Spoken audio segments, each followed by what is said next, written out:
بسم اللہ الرحمن الرحیم۔ مسلمانوں نے اپنے عروج کے ساتھ طب کی طرف بھی توجہ دی۔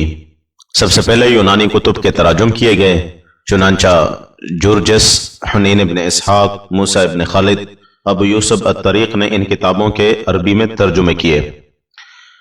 پھر اسلامی اطباء نے طب کے اصولوں کو فروغ دیا۔ یہ دور الکندی سے شروع ہوا اور ابن جلجل پر ختم ہوا۔ تیسری اور چوتھی ہجری میں اسلامی اطباء زیادہ تر یونانی اطباء کے پیرو تھے۔ اس کے بعد تیسرے دور میں مسلمانوں نے مختلف طبوں کو لا کر ایک نئی طب کی بنیاد ڈالی اور نئے امراض تحقیق کیے، نئی دوائیں تلاش کی، نئے اصول و علاج دریافت کیے اور نئے طریق پر ادویہ کو ترتیب دیا۔ اسلامی دور میں سینکڑوں اطباء نے بہت زبردست شہرت حاصل کی۔ اگرچہ علم طب یونانیوں سے لیا تھا، لیکن انہوں نے نہایت مفید اضافے کیے جن کا یورپ اب بھی شکر گزار ہے۔ اسلامی طب میں طب کی تعلیم کا باقاعدہ انتظام تھا اور ادارے اور کتب خانے کھولے گئے۔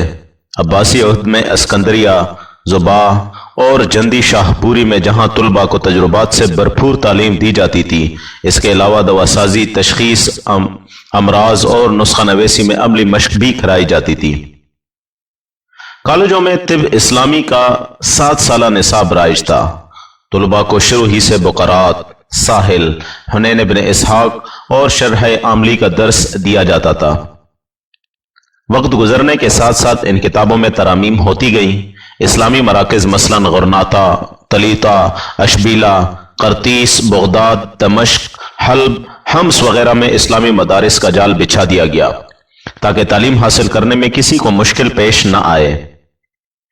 بے شمار طلباء علم حاصل کرنے لگے۔ جب تک استاد اپنے طالب علم کی علمی قابلیت سے مطمئن نہ ہو جاتا، اس وقت تک اس کا امتحان نہیں لیا جاتا۔ جو یہ امتحان پاس کر لیتا، اس کو مطب کھولنے اور علاج کرنے کی اجازت ہوتی تھی۔ اطباء معالجین کو عالم و فاضل ماہر حذاق کو انٹرویو دینا پڑتا، ان کے علمی و عملی سوالات کا جواب دے کر سند یا لائسنس لینا پڑتا تھا۔ یہ دیے بغیر کوئی شخص طبیب، جراح، چشم ساز، دندان ساز، جابر و بیتار نہیں بن سکتا تھا۔ 688 ہجری میں ایک کتاب عبداللہ ابن علی کے عہد میں عربی زبان میں تحریر ہوئی۔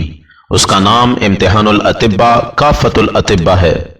یہ کتاب 10 ابواب پر مشتمل ہے۔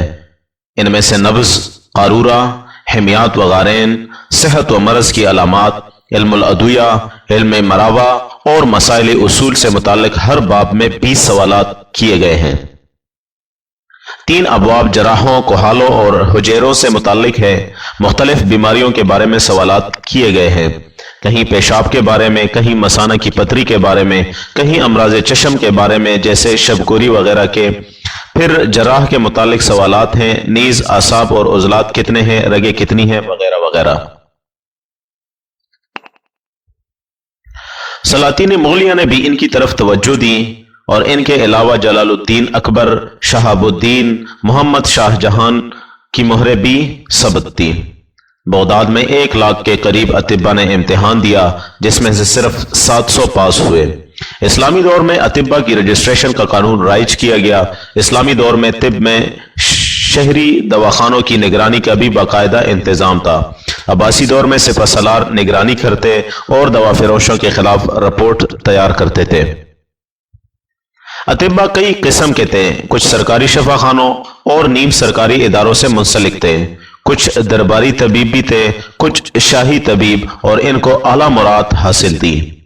طب میں علمی کیمیا کی بنیاد عربوں نے ڈالی۔ بے شمار کیمیائی چیزیں مثلا nitric acid, sulphuric acid, potassium nitrate وغیرہ وغیرہ عربوں نے دریافت کی۔